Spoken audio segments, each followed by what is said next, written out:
दोस्तों नमस्कार, जय श्री कृष्णा, जय श्री राधे। दोस्तों, लगातार आप कुछ दिनों से अगर न्यूज़ चैनल्स वगैरह देखते हैं तो वहाँ पर बहुत ज़्यादा ही एक कवरेज देख रहे होंगे बागेश्वर धाम सरकार के बारे में, जो कि हनुमान जी का ही एक नाम है। और उनके उपासक, हनुमान जी के उपासक जो सिद्ध अपने आप को बताते हैं, तो बागेश्वर धाम सरकार के नाम से ही वो जाने जाते हैं। धीरेन्द्र कृष्ण शास्त्री जी महाराज, उनके बारे में बहुत सारी बातें चल रही हैं और उनके ठीक विपक्ष में मेंटलिस्ट को और माइंड रीडर को खड़ा करके, मतलब एक तरह से भूमिका बनाई जा रही है कि माइंड रीडर जैसा काम करते हैं वैसा ही काम बागेश्वर धाम सरकार के नाम से जाने जाने वाले धीरेन्द्र कृष्ण शास्त्री जी करते हैं।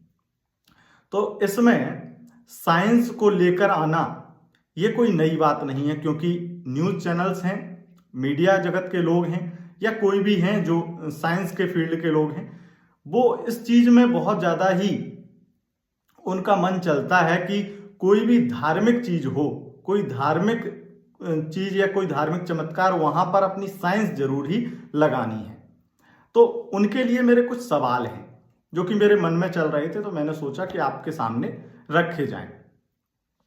पहला सवाल तो ये है कि क्या, जैसे मैं एक एस्ट्रोलॉजर हूं, तो आज कंप्यूटर पर मशीन है जो कि साइंस ने बनाई है, कंप्यूटर पर नेट के इंटरनेट के द्वारा, कोई सॉफ्टवेयर के द्वारा कुंडली बन जाती है।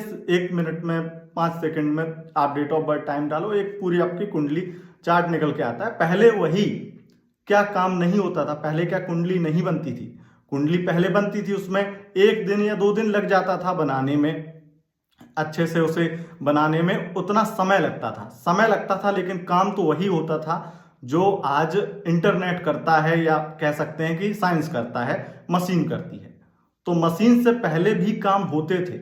आज पंखा चल गया, लाइट चल गई, उससे हो रहा है। पहले वो हाथ के बीजने भी तो घुमाते थे, काम तो होता था। वही चीज यहां पर, कोई भी चीज साइंस ने आज जान ली तो वही साइंस कहता है कि ये वही सेम चीज कर रहे हैं।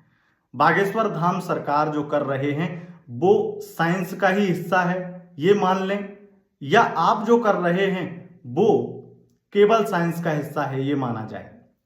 यहां पर ये सवाल है, इन लोगों की तरफ से हमेशा ही ये देखा जाता है कि ये हर चीज में साइंस लगाते हैं। तो ये सवाल क्या है कि आप अगर ये मानते हैं कि ये श्रद्धा, अंधविश्वास, ऐसी बातें आपके दिमाग में चल रही होंगी, लेकिन जो मानता है उसे तो मानना है। लेकिन मेरा मत ये है कि आप पहले ये देखिए कि किसी भी चीज को किसी चीज से जोड़िए मत।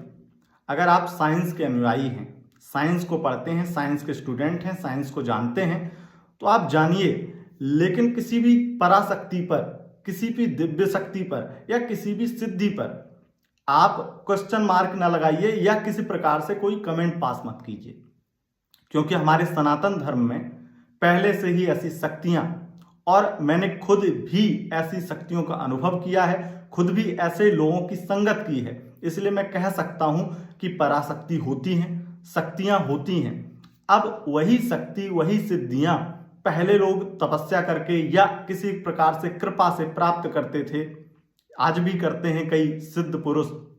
बागेश्वर धाम सरकार की जैसे सिद्धि संत जो धीरेन्द्र कृष्ण शास्त्री ने की है, ऐसे ही लोगों के पास अनेकानेक सिद्धियां या शक्तियां होती हैं।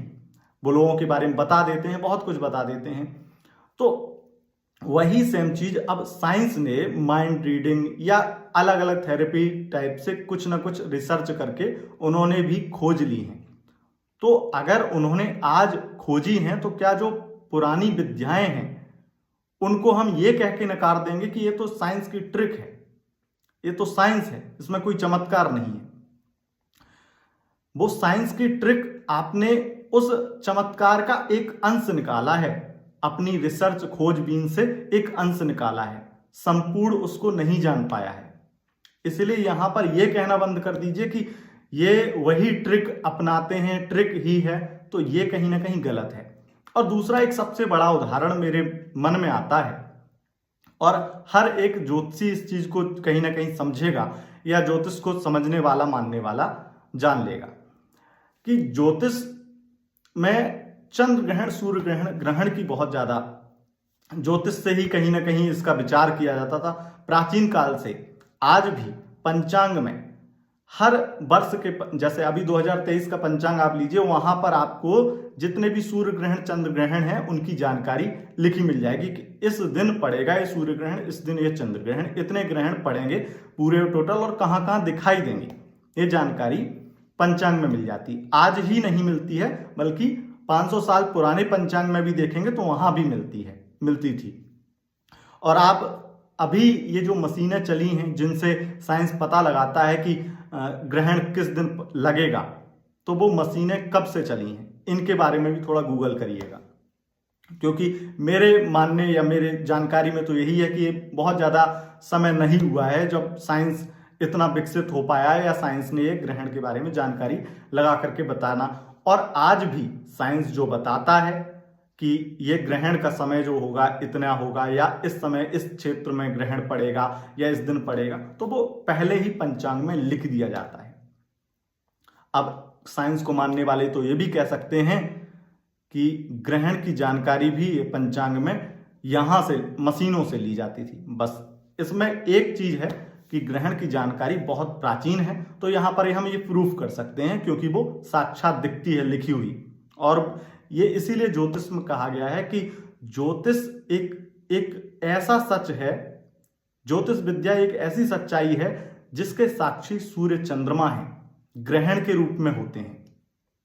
तो निश्चित रूप से यहां पर मेरे मन में जो सवाल थे मैंने आपको वीडियो के माध्यम से बताया, और इतना क्लियर है कि अगर कोई भी व्यक्ति इस चीज को देखेगा तो वो सवालों में इतना समझ जाएगा कि पराशक्ति, दिव्य शक्ति या सिद्धियां होती हैं। सिद्धि अगर कोई साधक कर लेता है तो वो इतना ही नहीं कि आपके बारे में बता पाए, बल्कि और भी बहुत कुछ प्राप्त हो सकता है। और सिद्धि किसी को 9 दिन में मिल जाती तो किसी को 9000 वर्ष में भी नहीं मिलती है। और इसके उदाहरण भी हमारे शास्त्रों में, हमारे धर्म ग्रंथों में कथाओं के रूप में पाए जाते हैं। प्रहलाद, ध्रुव जैसे तपस्वी जो छोटी सी उम्र में उन्होंने भगवान के दर्शन कर लिए, और वही दर्शन के लिए कई ऋषि मुनि पूरी अपनी जिंदगी, अपनी पूरा सामर्थ्य लगा देते थे, फिर भी दर्शन नहीं प्राप्त कर पाते थे। तो बहुत सारी ऐसी चीजें हैं। इसलिए सनातन धर्म के लिए ये जो न्यूज चैनल वाले चलाते हैं तो चलाते रहेंगे क्योंकि इनकी टीआरपी बढ़ती है इनसे।